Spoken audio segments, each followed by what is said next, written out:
On va commencer. Bonjour à tous. Merci d'être avec nous pour cette 20e CAS Académie qui porte sur la marque employeur. Donc, au tout début de la pandémie, on a mis en place cette initiative, donc une série d'événements virtuels qui est la CAS Académie pour aider, guider les gestionnaires, les communicateurs en fait, à faire face aux enjeux occasionnés par la pandémie sur divers sujets comme la marque employeur qu'on va voir aujourd'hui. Mais c'est surtout pour partager avec vous des bonnes pratiques pour utiliser les communications comme un levier d'influence, un levier d'impact également au sein de votre organisation pour répondre aux objectifs et également aux priorités. Donc, avant tout, commençons par des présentations plus officielles. Donc, je m'appelle Mylène Demers. Je suis directrice communication d'entreprise chez Casacom. Ça fait maintenant 9 ans presque que je suis au sein de Casacom. Et donc, j'aide entre autres les organisations à raconter leur histoire, partager leur expertise, les faire rayonner tant en interne qu'en externe. Et je suis accompagnée de ma collègue Joanie Dion-Ouellet, qui est conseillère principale expérience employée chez Casacom. C'est notre gardienne de notre marque et de notre culture d'entreprise et qui transmet également son expertise à nos clients, que ce soit de marque employeur, d'expérience employée, audit, communication interne et autres.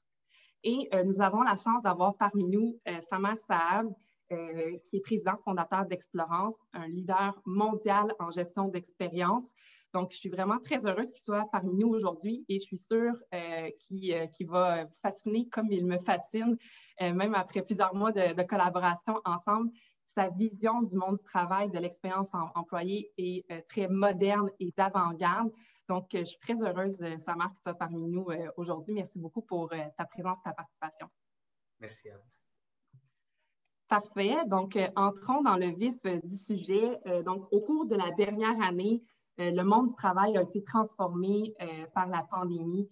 Elle a bouleversé nos façons de concevoir le leadership des gestionnaires, également de montrer que le bien-être de l'employé va au-delà du lieu du travail, qu'il y a plusieurs facteurs également qui influencent la performance, que la marque employeur, elle est essentielle, elle est encore plus importante dans un contexte où on veut retenir nos employés, attirer de nouveaux à distance, comment on peut être attractif dans ce mode-là.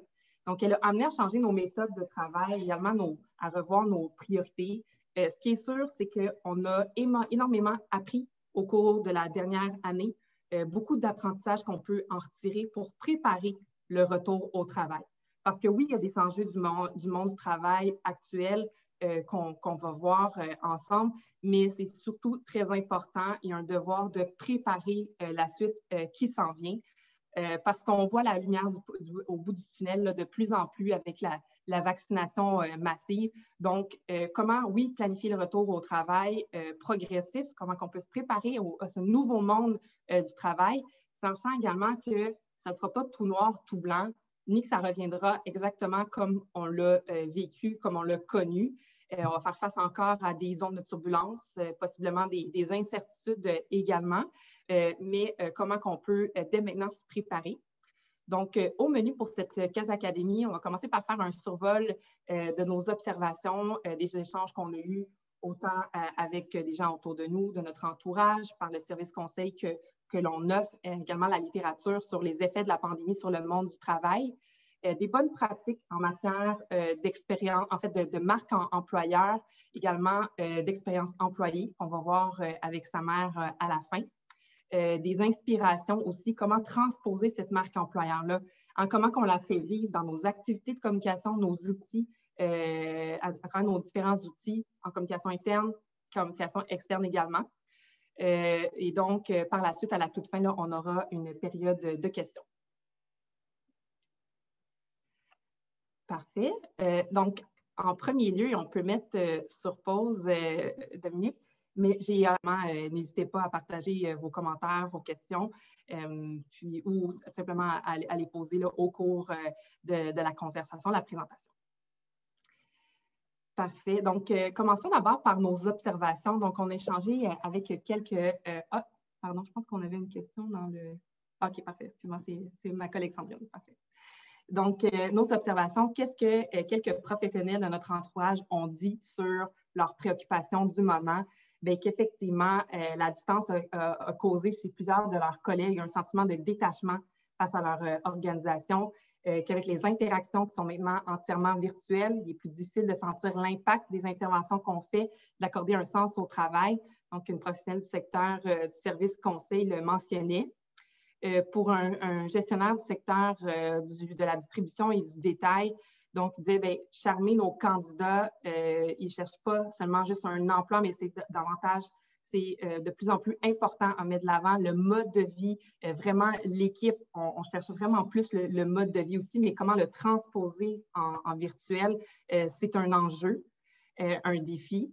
Et donc, pour une professionnelle du secteur agroalimentaire, ce qu'elle affirmait, c'est qu'il faut revoir nos priorités au quotidien. Hein. Nos employés ont besoin de reconnaissance, il faut trouver des moyens, comme tu le mentionnais, Gabriel, de les motiver, puis se rendre au travail également jour après jour. Donc, c'est un des constats qu'on a fait.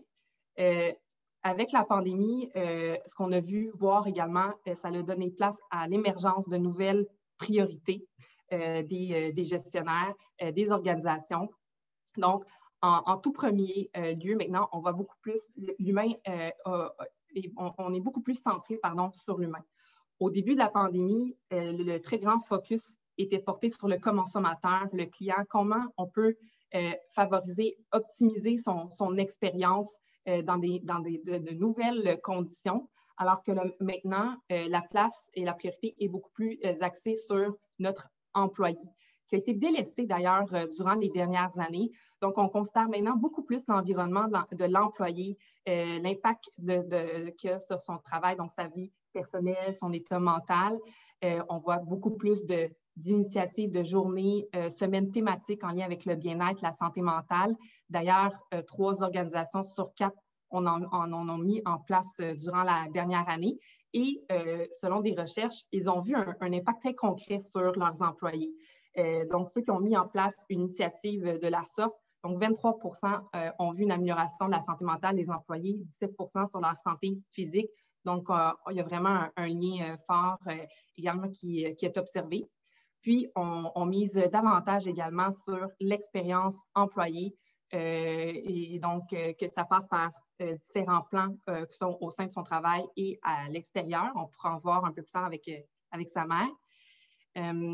On est beaucoup plus, si on était très en mode recrutement pour pallier à la pénurie de main-d'œuvre et autres, notre focus actuel porte beaucoup plus sur la rétention de nos meilleurs talents au sein de notre organisation. On veut se concentrer sur notre corps, c'est super important. Surtout qu'on sait que 52 des employés sont quittés leur employeur après la pandémie. Donc, le contexte actuel aussi favorise ça. C'est plus facile de passer dans les entrevues, c'est plus facile de se magasiner un emploi, de décrocher aussi. Donc, c'est également une considération donc, de vraiment focaliser là-dessus. Il y a également le déploiement des technologies qui s'est accéléré durant la pandémie. Donc, beaucoup plus d'organisations, comme vous le savez sans doute, ont migré vers le cloud, ont revu leurs outils de travail, de collaboration pour s'adapter au virtuel. Mais ce qui est intéressant, c'est qu'on va beaucoup plus chercher également des outils technologiques pour suivre, analyser aussi l'expérience de l'employé. C'est le cas pour une organisation sur 4 qui ont mis en place ce type d'initiative et sont allés rechercher des outils technologiques de la sorte durant la dernière année. Il y a beaucoup plus également de technologies pour l'automatisation, l'intelligence artificielle aussi, pour se protéger des cybermenaces, mais pour vraiment rendre nos opérations plus intelligentes. C'est une grande priorité aussi. Le maintien de l'engagement des employés, hein, c'est sur toute l'élève, est une grande préoccupation au cours de la dernière année. Comme je le mentionnais tantôt, on veut avoir maintenant des expériences qui sont en dehors du virtuel. On est un peu fatigué de ces cocktails, des événements autres qu'on peut créer. Donc, le printemps, avec l'arrivée du printemps aussi, c'est propice à ça. D'ailleurs, chez Casacom, au bureau de Montréal, donc on est une équipe d'une trentaine d'employés. On a fait récemment un jumelage entre 2 employés où ils étaient invités à sortir, prendre une marche ensemble en respectant la distanciation. aller se promener, jaser entre eux de tout, de rien, prendre un café, prendre une photo et puis la partager sur un tableau que l'on partage avec toute l'équipe. Donc, notre culture d'entreprise, on peut la vivre autrement et au-delà des limites du virtuel aussi. En termes de priorité aussi, donc on observe également que les employés ont beaucoup plus d'attentes et des attentes plus élevées en fait en matière de transparence, de communication de la part de leurs employeurs.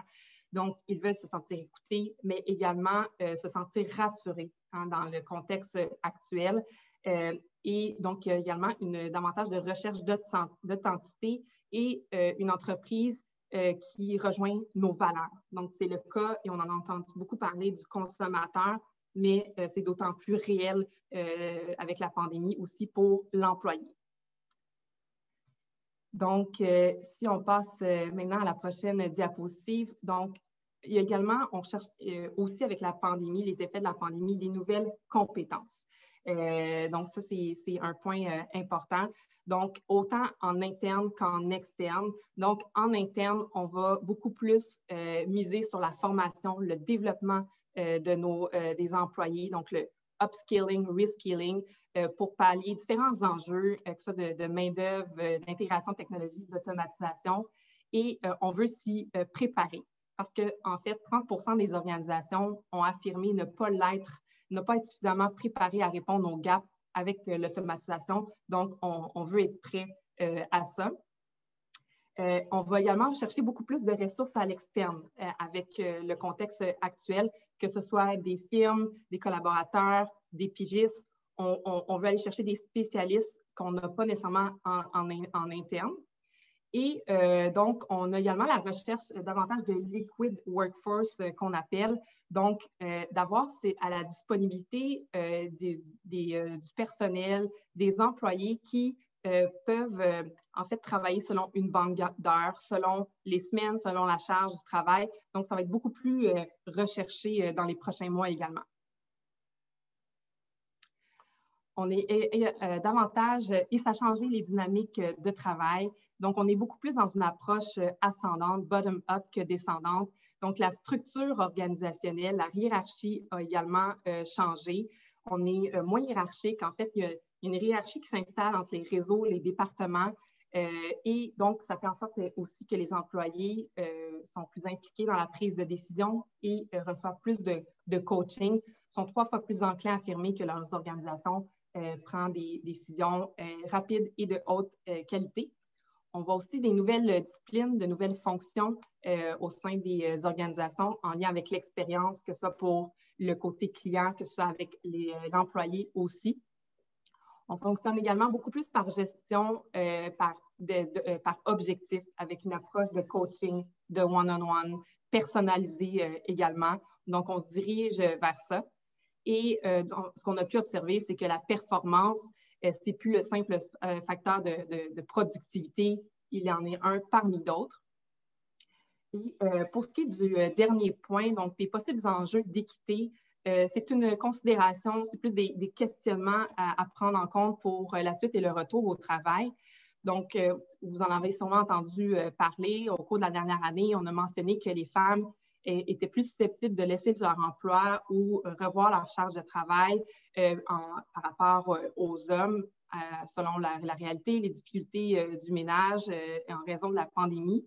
Ce qu'on observe également avec les différents sondages, les études aussi, c'est qu'actuellement, les femmes souhaitent davantage rester à la maison et travailler en virtuel que les hommes qui, eux, privilégient plus le retour au travail physique. Et par expérience, on sait qu'un gestionnaire, un employeur a plus tendance à donner une promotion, par exemple, à une personne qui voit qu'il y a un contact direct et physique. Donc, ça peut soulever, encore une fois, des iniquités, c'est à prendre en compte aussi. Également que tous nos employés ne sont pas dans la même situation financière. Donc, on a des personnes qui sont issues de milieux plus favorisés, d'autres moins favorisés, n'ont pas les mêmes ressources technologiques à leur portée, les mêmes espaces non plus à la maison. Donc, le virtuel a mis en lumière ces différentes situations personnelles. Donc, tout ça est à prendre en compte également pour le retour au travail également. Bien, merci beaucoup, Mylène. Je pense que tu as bien mis la table. C'est tout qu'un défi de réussir à résumer une année qui a été exceptionnelle à plein d'égards en quelques minutes, puis tu as su bien le faire. Puis, en fait, ce qu'on veut faire avec vous pour les prochaines minutes avant de laisser de la place à notre invité, c'est vous donner des pratiques concrètes. Qu'est-ce que vous pouvez implanter dans vos organisations pour faire face à cette nouvelle réalité-là, puis faire vivre votre marque employeur? Puis, plus précisément, en fait, on veut vous aider à répondre à cette question-là. Comment faire face au nouveau monde du travail? Puis, la première chose à faire, c'est de préparer la post-pandémie. Donc, pour bien oups, je m'excuse, je suis allée un petit peu trop vite. Donc, pour bien préparer le retour au travail, il faut le planifier. Puis, on est rendu dans cette phase-là en ce moment. La vaccination revient au Québec. On espère pouvoir revenir vers la nouvelle normale au cours des prochains mois. C'est un bon moment de réfléchir à ces questions-là, puis sortir un petit peu du mode improvisation dans lequel on était au cours de la dernière année. Puis, c'est un travail qui va demander de la collaboration de plusieurs équipes de travail, donc autant notre équipe de ressources humaines, notre département des communications pour bien lancer les choses, puis les équipes aussi qui sont plus opérationnelles puis qui peuvent mettre en place des activités rapidement. Puis, un bon point de départ pour planifier ce retour-là, c'est de sonder les intentions puis les attentes de vos employés et de vos équipes.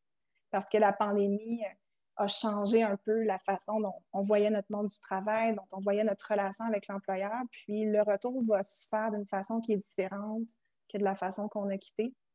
Donc, ça peut être aussi une bonne façon de créer de l'engouement, de créer une expérience qui est mobilisante pour les gens. Donc, au lieu de l'axer sur les craintes puis les appréhensions, y aller sur qu'est-ce qui vous motive à retourner au bureau, qu'est-ce qui vous motiverait à retourner au travail puis à retourner vers cette nouvelle normale-là. Donc, on peut le transformer en quelque chose de très intéressant. Puis, cet exercice-là de sondage-là va vous permettre également d'évaluer les risques de vos décisions puis d'anticiper vos angles morts.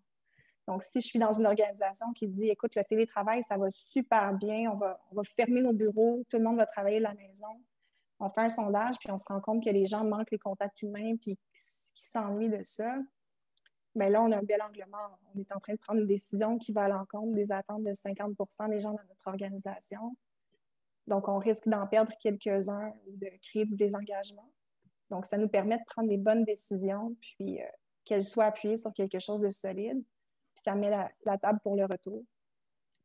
Puis, je tiens à le mentionner, avant de parler des balises claires, des fois, on veut faire des bons plans de marche puis s'assurer qu'ils soient parfaits, mais dans des situations comme celle-ci, il vaut mieux agir.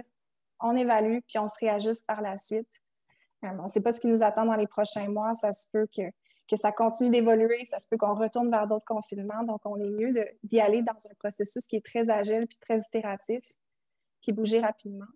Puis, au niveau de définir les balises claires, le télétravail puis tout ce qui a entouré ça, ça a fait émerger quand même des nouvelles réalités. On a des gens maintenant qui ne prennent plus de pause pour le dîner. Est-ce que c'est quelque chose qui est acceptable pour nous? Est-ce que les gens qui travaillent en dehors des heures normales de travail, c'est quelque chose qui est acceptable? On a des nouvelles pratiques de flexibilité qui se sont installées. Donc, pour ceux qui ont des politiques de télétravail puis de flexibilité au bureau, ça va être une bonne occasion de les revisiter puis de remettre des balises claires pour s'assurer que nos employés soient productifs, mais qu'ils soient aussi en santé puis qu'ils soient en forme avec nous pour un bon bout de temps. Puis là, on vous a parlé de marque employeur depuis tantôt, puis qui parle de marque employeur, évidemment, doit parler de recrutement. Mylène a donné une statistique qui peut faire peur à certains employeurs. On a 52 des gens qui pensaient quitter leur emploi après la pandémie, puis on approche de la fin de la pandémie, donc ça risque de bouger de ce côté-là. Puis pour réussir à vous démarquer, puis être attractif en tant qu'employeur, c'est important de définir quels sont vos éléments clés de votre proposition de valeur à l'employé. Donc, qu'est-ce qui fait en sorte que les gens viennent travailler chez nous, puis qu'est-ce qui fait en sorte que ces gens-là vont rester chez nous par la suite? Puis la meilleure façon de le faire, c'est de le demander aux principaux intéressés. Vous pouvez le faire avec des sondages. Pour les plus petites organisations, vous pouvez aller voir les gens et dire « Hey, qu'est-ce qui fait que tu aimes travailler chez moi? » Puis une fois que vous allez avoir élaboré ça, ça va vous permettre d'être beaucoup plus percutant dans vos communications puis d'attirer les bonnes personnes par la suite. Ce que vous pouvez faire aussi pour vous démarquer puis passer d'un mode un petit peu plus réactif où on essaie de recruter des gens au fur et à mesure qu'ils partent ou que les besoins émergent, ben, c'est de se faire un plan d'attraction de talent qui est créatif. Essayer d'évaluer, est-ce qu'on a des pics de recrutement dans l'année? Est-ce qu'à chaque été, on embauche des stagiaires? En plus grande organisation, ça peut être quand on a des nouveaux budgets qui sortent, puis là, les projets démarrent, puis on doit embaucher. Ça permet à vos équipes l'attraction de talent de planifier à l'avance, de pouvoir mettre en place un budget, un plan qui a de l'attraction, donc autant sur les affichages de postes, sur le sourcing, sur d'autres activités. Donc, ça vous donne un petit peu plus de contrôle sur les activités que vous faites. Puis, vous n'êtes pas seul là-dedans. Vous pouvez miser sur un groupe d'employés ambassadeurs. C'est quelque chose qu'on voit de plus en plus et qui fonctionne très bien.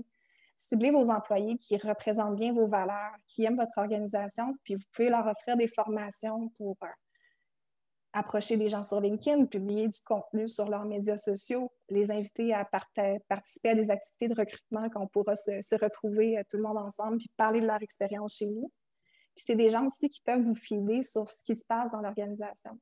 Est-ce qu'on a des projets, est-ce qu'on a des bons coups qu'on veut mettre en valeur puis qu'on veut partager au grand public? Ces gens-là vont devenir vos alliés puis ils vont pouvoir vous aider à trouver les meilleurs talents pour votre organisation. Puis, tantôt, on parlait agir, évaluer, mesurer. Bien, c'est la même chose en recrutement. La meilleure façon de le faire, bien, c'est de sonder vos candidats puis vos nouveaux employés. Comment tu trouvais ton expérience? Qu'est-ce qui va bien? Qu'est-ce qui va moins bien? Puis, ça nous permet de nous ajuster au fur et à mesure. Puis, quand on parle de recrutement, bien, on parle aussi de marque employeur. La marque employeur, c'est l'image de votre entreprise, ce que vous projetez. C'est votre carte de visite auprès des employés, puis de vos employés et de vos candidats potentiels aussi. Puis, pour bâtir une bonne marque employeur, vous allez devoir vous centrer sur les éléments qu'on avait parlé un petit peu plus tôt. Qu'est-ce qui vous distingue? Comment on fait les choses? Pas qu'est-ce qu'on fait, mais comment on le fait. Notre touche spéciale. C'est ce qui fait que les gens viennent chez nous, puis c'est ce qui fait qu'ils restent chez nous. Donc, on trouve une espèce de fil conducteur pour raconter notre histoire sur toutes nos différentes plateformes, puis à travers les différents moments de l'expérience de l'employé. Puis on va s'appuyer sur 4 grands piliers pour le faire. Donc, on va regarder comment on attire les gens, notre réputation, comment on les engage, puis qu'est-ce qui nous différencie de nos compétiteurs, puis qui fait qu'on fait les choses différemment. Comment on peut le faire plus concrètement? Bien, une première chose, c'est prendre soin de sa marque d'entreprise, prendre soin de sa marque employeur. Donc, si vous avez des gens qui laissent des commentaires sur Glassdoor, sur Indeed, sur les médias sociaux, prenez le temps de leur répondre, lisez-les, regardez leurs commentaires, soignez votre page carrière, mettez-la au bout du jour, revoir vos affichages de poste aussi. Donc, ça, c'est toutes des petites choses au quotidien qui vont faire en sorte que vous allez avoir une belle image en tant qu'employeur puis que vous allez rester attractif. Pour façonner sa culture interne, on parlait de comment on fait les choses différemment. Bien, c'est comme ça qu'on va pouvoir être distinctif comme employeur. Chez Casacom, à titre d'exemple, à chaque anniversaire, on donne un livre à quelqu'un. Donc, on est des communicateurs, on est des grands lecteurs. Ça montre qu'on connaît bien les gens, puis on leur donne des petites attentions. Chez Explorance, c'est la famille qui est très importante. Donc, les petites attentions qu'on va donner aux employés vont s'adresser à toute la famille, puis pas juste à la personne. Donc, ça, c'est tous des petits éléments du quotidien qui font en sorte qu'on fait vivre sa culture puis qu'on la démontre. On walk the talk. On ne fait pas juste dire qu'on a des valeurs, on les fait vivre. On parlait un petit peu plus tôt aussi que les gens veulent un mode de vie, ils veulent adhérer à leurs valeurs. Bien, une bonne façon de faire vivre sa marque employeur, c'est de rehausser sa valeur sociétale. Donc, c'est de dire c'est quoi la place que mon organisation elle occupe dans la communauté, dans la société. Donc, ce que vous pouvez faire, c'est des choses que vous faites déjà souvent. Il y a beaucoup d'entreprises qui font des mandats en pro bono, qui vont faire du bénévolat, qui vont mettre en place des mesures pour réduire leur empreinte environnementale.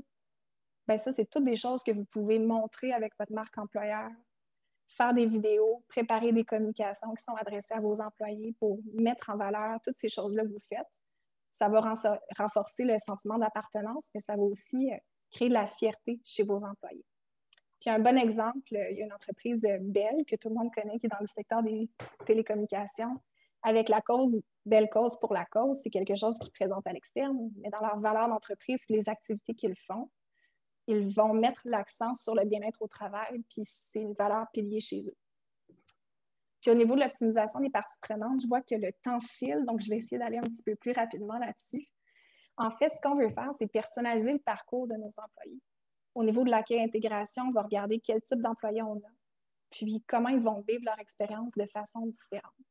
Puis avec l'intelligence artificielle, on a toutes sortes de façons maintenant de venir mesurer cette expérience-là, puis de s'assurer qu'elle se passe bien puis qu'elle est optimale. Puis avant de laisser la place à Samer, on veut vous présenter quelques petits exemples qu'on a fait avec certains de nos clients. Donc, le premier, c'est avec un de nos clients qui s'appelle Kiwit, qui est dans le secteur de la construction. Puis, en fait, eux, ils sont venus nous voir parce qu'ils voulaient humaniser leur projet. Donc, le projet qu'ils faisaient ici, c'était avec l'échangeur Turco. Puis, on voyait la grosse construction, mais on ne voyait pas tous les humains qui contribuaient à la bâtir. Donc, on a créé du contenu qui était engageant pour les médias sociaux. On a trouvé des gens qui avaient des parcours qui étaient différents, qui étaient inspirants. Puis, on les a présentés dans des petites capsules qui ont été diffusées sur une période qui était quand même assez longue. Puis, ça a créé du bel engouement, ça a généré de la fierté chez les employés.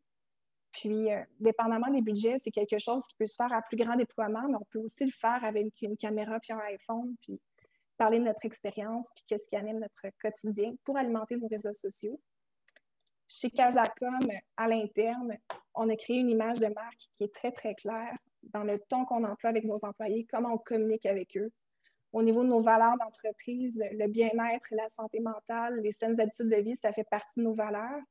Puis, on le fait avec notre retraite d'équipe, à titre d'exemple, où on l'a appelé la Casa Retraite, où on prenait un moment pour prendre soin de soi le temps d'une journée.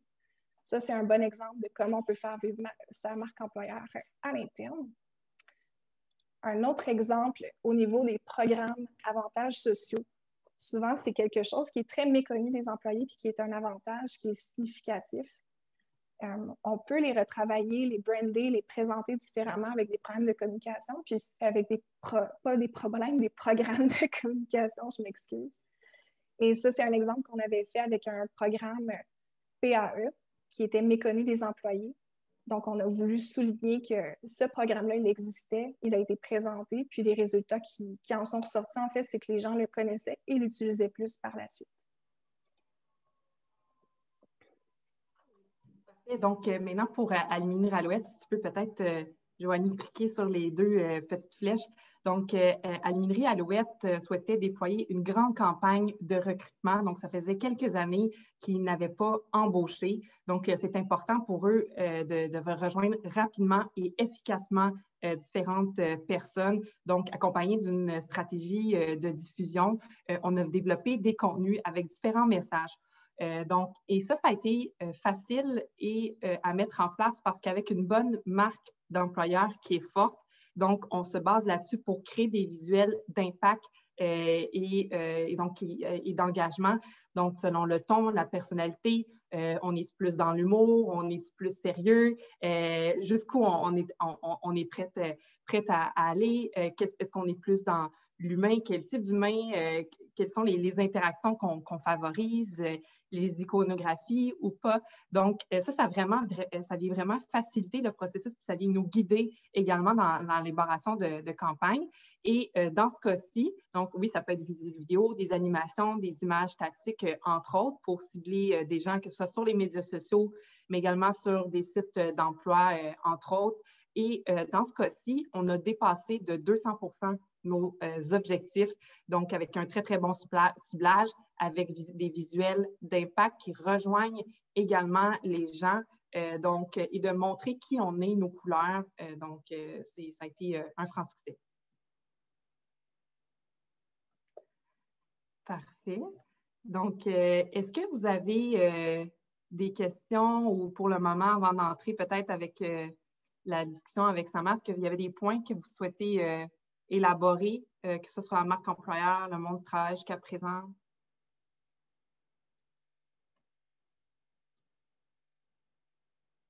Parfait. Bon, on va poursuivre. Je suis sûre que vous en aurez pour Samer par la suite. Donc, avant de commencer notre entretien, quelques mots sur Samer. Donc, c'est un ingénieur de formation. Samer a fondé Explorance. C'est une entreprise qui aide actuellement plus de 1000 organisations dans 45 pays. Donc, autant les prestigieuses universités à travers le monde que des grandes entreprises. Il les aide à personnaliser un parcours d'impact et d'épanouissement pour leur personnel grâce à des outils novateurs. Et par ailleurs, Explorance vient tout juste de se classer au premier rang du meilleur lieu de travail du palmarès de Great Place to Work. Il y figure, entre autres, dans les premiers rangs des meilleures places où travailler pour une femme. Et donc, c'est des classements qu'ils ont depuis plusieurs années aussi. Ils se démarquent par leur culture d'entreprise qui est très forte et qui est axée sur l'autonomie et le développement des employés. Donc, Samer, toujours parmi nous. Oui, salut. Je vais arrêter le partage d'écran, Mylène, pour te parfait, laisser, pour vous laisser toute la place. Parfait, merci, Joanie. Parfait. Bien, en fait, Samer, à la suite de tout ce qu'on a dit jusqu'à présent, mais aussi de tes observations au sein d'Explorance et en fonction de ton expertise, selon toi, comment la pandémie a transformé le monde du travail? C'est un sujet naturellement auquel j'ai reflété comme employeur, mais aussi comme compagnie qui offre ce genre de service. Et pour moi, je ne regarde pas cette situation comme COVID a transformé le monde du travail. Je pense que ça a tout simplement accéléré de 5 ans l'inévitable. Parce qu'on avait déjà des pénuries de talents dans notre marché. On compétitionnait déjà pour les employés. Notre valeur compétitive sur le marché était aussi forte que nos employés sont forts. Alors, d'une certaine façon, ce que je pense qui s'est passé, c'est qu'à cause que la pandémie a frappé, ça a envoyé tous les employés chez eux. Ça les a détachés du peur du changement. Alors, si je suis à mon bureau, quelqu'un m'appelle pour prendre un autre job, je vais toujours être au même bureau. Je ne suis pas à côté de mes collègues. Alors, je sens que ce qui s'est passé, c'est comme ça a forcé beaucoup de compagnies qui hésitaient de faire un peu plus confiance à leurs employés, qui hésitaient, ou les employés qui voulaient travailler avec un peu plus de flexibilité, qui se sentaient pas mal à l'aise parce que ce n'était pas la norme dans le temps. Alors, je pense que ça a accéléré d'un côté l'autonomie ou l'audacité pour un employé de dire c'est normal, c'est acceptable, je vais aller travailler, je ne sais pas moi, en République dominicaine, je vais travailler chez moi, je vais travailler n'importe où. Et à l'employeur de dire je ne peux plus gérer par performance, il faut que je commence à gérer l'engagement de cet employé. Je n'ai plus besoin de me comparer à la norme de mon industrie, il faut que je me différencie de mon industrie. Alors, je pense que c'est les deux plus grands changements que j'ai vus. Et vraiment, ça se traduit en comme 4 concepts. La confiance, pour commencer. Je te fais confiance comme employé, tu me fais confiance comme un employeur avec tout ce qui vient avec. La responsabilisation. On veut que nos employés soient responsables parce qu'on ne peut plus les gérer par autorité. Mais aussi, maintenant, les employés nous regardent et ils s'attendent qu'on soit responsable. Le concept de dire on s'en fout des profits, on veut juste jeter de l'argent, on va prendre des risques et tout, et on peut vous mettre dehors et c'est fini. On voit que beaucoup de compagnies, quand on parle de 50% des employés qui peuvent quitter quand la pandémie est terminée, je suis prêt à parier que ça va affecter surtout les compagnies qui ont fait des licenciements, qui ont mis des gens dehors. Parce que ça a brisé cette relation de confiance, ça a brisé cette relation de responsabilisation. Le troisième élément, ça a démocratisé le concept de choix. Je peux travailler de n'importe où. Et le quatrième, naturellement, comme on a dit, c'est plus la personnalisation de l'expérience. Tout tombe dans, il faut qu'un employé puisse regarder Explorance et dire, je veux travailler avec Explorance, même si j'ai Google qui me dit, je vais te donner un salaire de San Francisco, tu peux rester chez toi à Montréal. Il faut que nous, on puisse créer un environnement parce qu'on ne va jamais pouvoir payer comme des salaires de San Francisco à Montréal. Il faut qu'on s'assure qu'on crée une expérience qui va faire que cet employé va dire non, merci, je préfère rester à Explorance. Et idéalement au bureau, mais c'est une autre discussion. Voilà. Parfait. Mais, en fait, effectivement, c'est un très bon point. Puis justement, avec le télétravail, tu le mentionnais, il y a un certain fossé qui se creuse davantage entre les employés et les employeurs, que ça a été accentué avec tous les outils de communication aussi, les activités virtuelles. Comment est-ce possible de demeurer connecté à ces employés dans un contexte comme on le vit actuellement? Très bon point. C'est un des éléments les plus difficiles. Pour commencer, avant ce changement, on créait des expériences pour nos employés au bureau et les employés se créaient leur propre expérience en équipe dans leur département. Mm-hmm. Et naturellement, on n'a plus ça. Alors maintenant, soudainement, l'employé regarde plus objectivement et ils sont plus attachés à ça. Et moi, ce que je vois déjà pour commencer, c'est ce n'est plus le risque seulement que le gestionnaire ne fait pas une bonne job, alors l'employé va quitter la compagnie. Maintenant, l'employé ne se sent plus connecté à ses collègues. Ils peuvent changer facilement. Parfois, ils sont tout simplement affectés par la vie. Ils vivent un burn-out, ils sont déprimés, etc. Ils associent leur malheur à l'emploi, ils vont switcher d'emploi. Mais une autre chose qu'on commence à voir qui est assez intéressant, c'est qu'on voit qu'il y a beaucoup de changements au seuil des entreprises aujourd'hui. Ça veut dire la tâche qui est reliée les gens dans un département, que même si la compagnie va faire un effort pour créer une expérience personnalisée pour dire maintenant que ce soit au monde virtuel, et je répondrai un peu plus spécifiquement à la question dans 2 secondes, mais que ce soit le monde virtuel, on va essayer de vous engager, vous attacher à Explorance. Mm-hmm. Soudainement, on a un deuxième problème. On a, disons, l'équipe de support, on a 5 personnes qui veulent quitter, aller à d'autres départements dans la compagnie, on regarde comment on gère tout ça.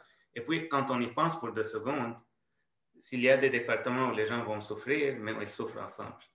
Mm-hmm. On tient le coup. On revient demain et on voit que ce n'est pas juste moi. Aujourd'hui, je souffre seul quand je suis à mon bureau, à la maison, je suis devant l'écran. Alors, c'est très facile pour moi de dire, OK, je vais trouver un autre département parce que je pense que je vais être plus heureux là.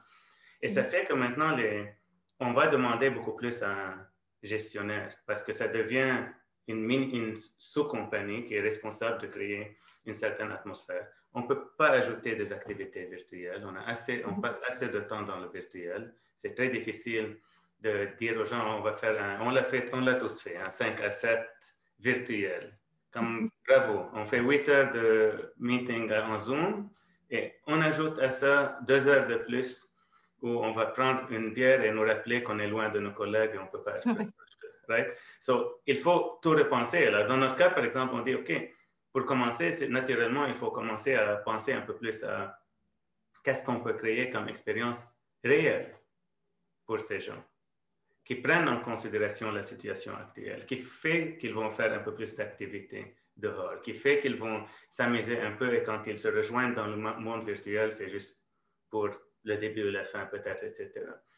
Il faut s'assurer que nos gestionnaires maintenant commencent à penser que, oups, je ne peux plus utiliser l'autorité. Je ne peux plus me fier sur le sens de confort que j'ai parce que je vois mon employé là, je suis sûr qu'ils sont assis 8 heures devant leur ordinateur. Et il faut qu'ils passent à un modèle qui est plus un modèle basé sur l'influence. Mm-hmm. Et ça, c'est une transformation énorme. Je sais qu'on a travaillé, on a instauré ça en 2013. On est aujourd'hui en 2021. Je pense qu'on a toujours la moitié des gestionnaires qui souffrent avec ça. Comme comment on va essayer de convaincre quelqu'un de faire quelque chose quand l'outil que j'avais en main dans le temps, c'était « je te mets dehors si tu ne fais pas le job ». C'était basé sur la performance. Aujourd'hui, on dit « oups, ça ne fonctionne plus ». C'est nous qui veulent les employés. On veut les meilleurs employés. On veut qu'ils restent avec nous. Donc, on est obligé maintenant de gérer par influence. Il faut les convaincre de faire quelque chose. Il faut leur expliquer pourquoi au lieu de leur dire quoi faire. Il ne faut pas se préoccuper du comment. Alors, c'est beaucoup d'éléments de base qui vont être critiques dans le développement des gestionnaires. Et je trouve que, c'est sûr, on parle beaucoup d'expérience employée. Je pense qu'on est responsable aujourd'hui de regarder l'expérience employée, mais aussi regarder l'expérience gestionnaire parce qu'on leur demande de faire beaucoup de changements dans leur style de gestion, dans le jour à jour. Et il faut s'assurer qu'eux, ils deviennent à l'aise dans ça aussi, que leurs besoins sont écoutés. Même chose dans les universités. Un étudiant, c'est cool, on veut s'assurer qu'ils sont bons, mais si on ne s'occupe pas des professeurs, on peut s'assurer que les étudiants ont les meilleures expériences au monde et les professeurs ne vont pas enseigner effectivement parce qu'ils ne sont pas habitués à le faire à distance. Tout tombe à l'eau. Il faut vraiment s'assurer qu'on regarde tous les joueurs dans une entreprise aujourd'hui et s'assurer qu'ils sont tous à l'aise avec ce style. Samar, j'aimerais vraiment beaucoup que tu parles de ta vision de la rétroaction en continu parce qu'on n'est plus là, dans les méthodes traditionnelles. Donc, ça veut dire quoi pour toi, pour Explorance, la rétroaction en continu, de sonder les employés, on en a parlé tout à l'heure, mais ce que ta vision est d'aller beaucoup plus loin. Peux-tu en parler, notamment des outils novateurs d'expérience que vous avez et qu'est-ce qui permettent de recueillir comme données? Absolument, absolument. Je pense que ça, c'est important. C'est sûr que c'est une relation à distance aujourd'hui. OK? N'importe quelle relation à distance, si on va faire des check-ins à chaque 3 mois, elle ne se développe pas. Alors, naturellement, COVID a encore causé un effet. Mais avant ça, il faut regarder un peu à la démographie des employés du futur, c'est les millennials. Et les millennials ne sont pas aussi patients. Ils viennent d'une culture où tout. Je veux regarder un film de mes jours, je devais attendre chaque jeudi à 8h30 du soir et je vais voir 10 000 annonces pour pouvoir voir mon film. Aujourd'hui, je vais à Netflix, je le choisis, je l'ai tout de suite. Alors, pour commencer, il y a un changement majeur dans les attentes des employés du futur qui font que les employeurs ne peuvent plus se relier sur les systèmes un peu plus traditionnels seulement. Ils vont dire, je vais faire mon évaluation de l'engagement des employés à chaque année.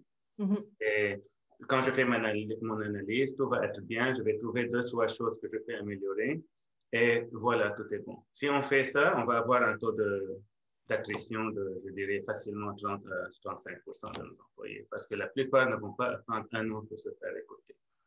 Alors, naturellement, ce qu'on a trouvé au fil du temps, et COVID agit comme catalyste et accélérateur de ceci, c'est qu'il y a beaucoup de moments qui sont critiques pour des gens.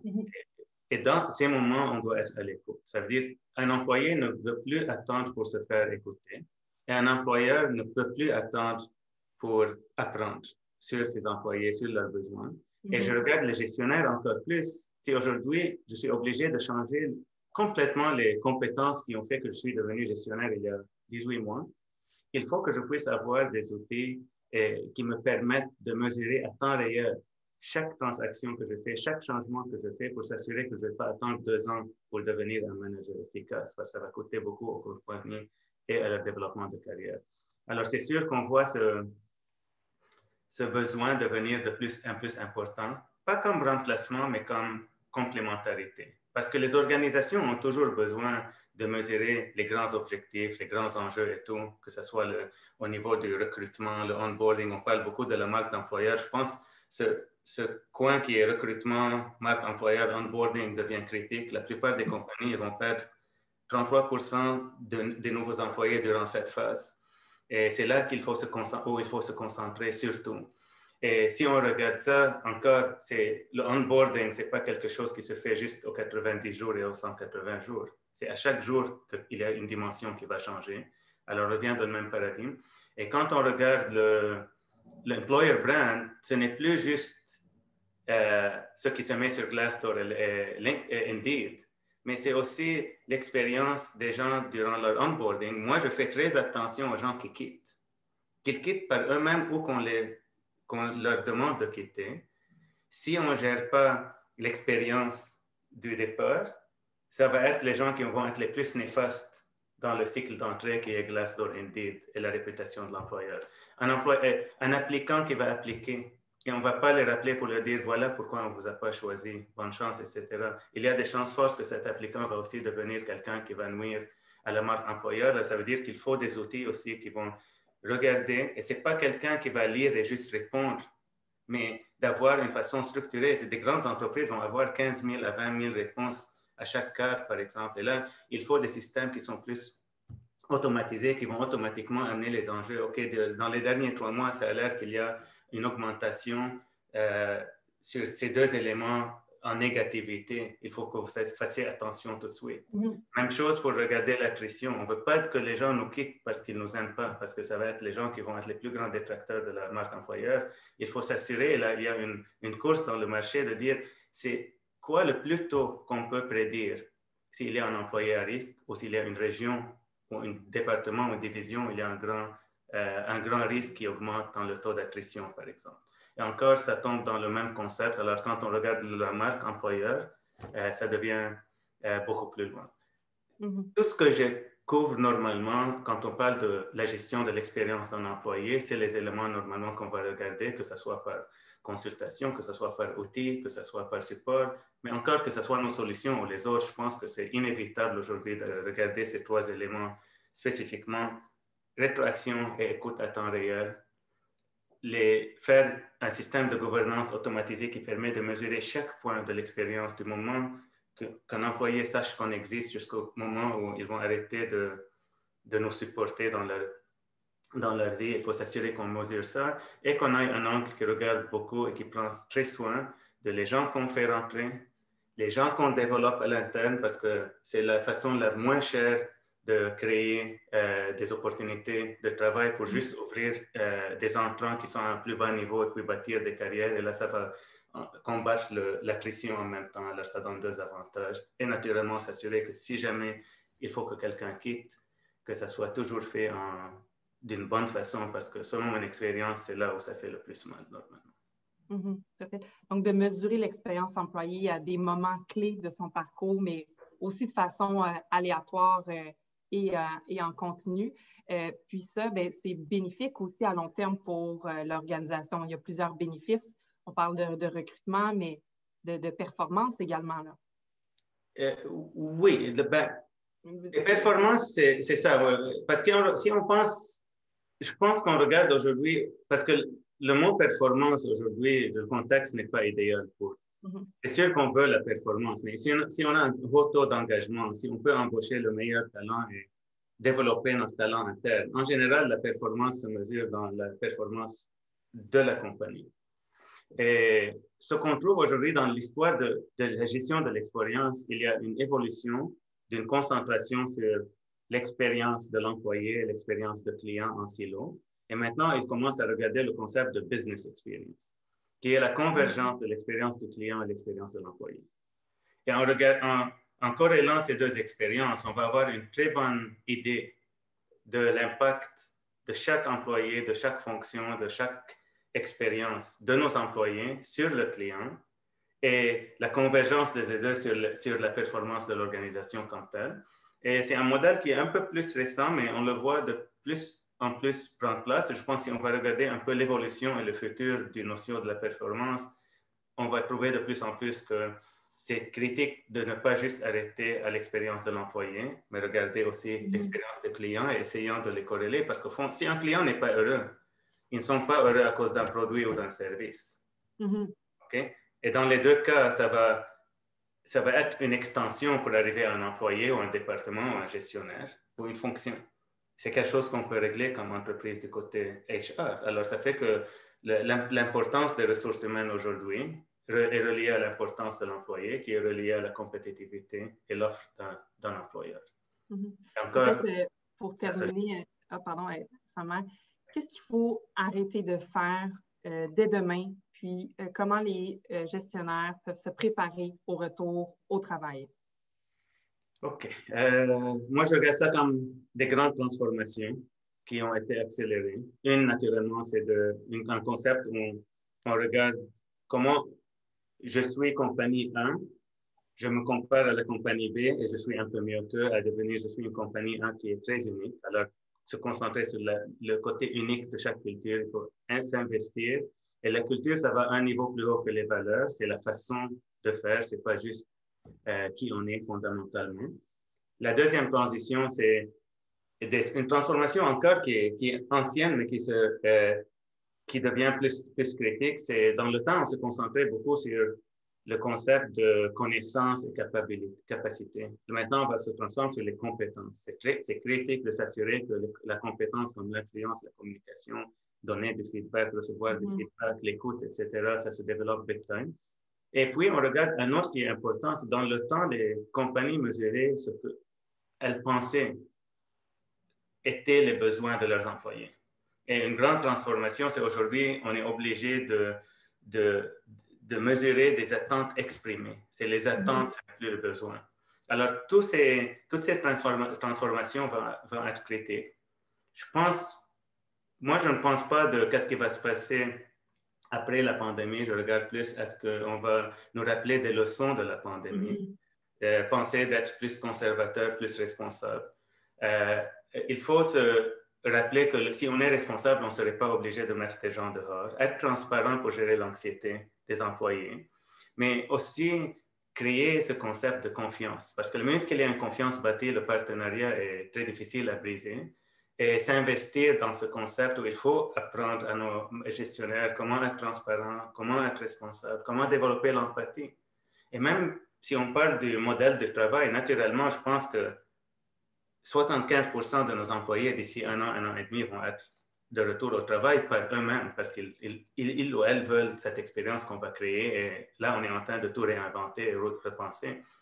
Mais en même temps, il faut se rappeler qu'il y a beaucoup de gens, même si c'est mieux pour eux et pour leur compagnie que ces personnes retournent au travail, leur style de vie a changé considérablement. Il y en a qui ont qui ont adopté 2 chiens, par exemple. Et ils ont changé tout le style de vie autour de ça. On ne peut pas leur venir aujourd'hui et dire, OK, la pandémie est terminée, revenez au travail, c'est garanti qu'on va les perdre. C'est plus de développer cette empathie, cette patience et de dire, on va faire un plan. Comme employeur, c'est notre responsabilité de créer un environnement qui va attirer naturellement le talent et ne jamais faire que ceux qui choisissent de travailler de chez eux, qui se sentent coupables ou qui se sentent différents ou mal à l'aise ou un peu moins, pour que ça se fasse naturellement. Mais c'est sûr que la meilleure place pour l'innovation, pour la communauté, pour la société, c'est quand on est tous ensemble, parce que là, on est vraiment fort. Mais il faut être patient dans ce passage. Super, mais merci beaucoup. Un grand merci, Samer. Je pense qu'on a beaucoup de matière à réflexion dans tout ce que tu as dit. C'est inspirant aussi. Merci beaucoup. Donc, il reste environ 3 petites minutes.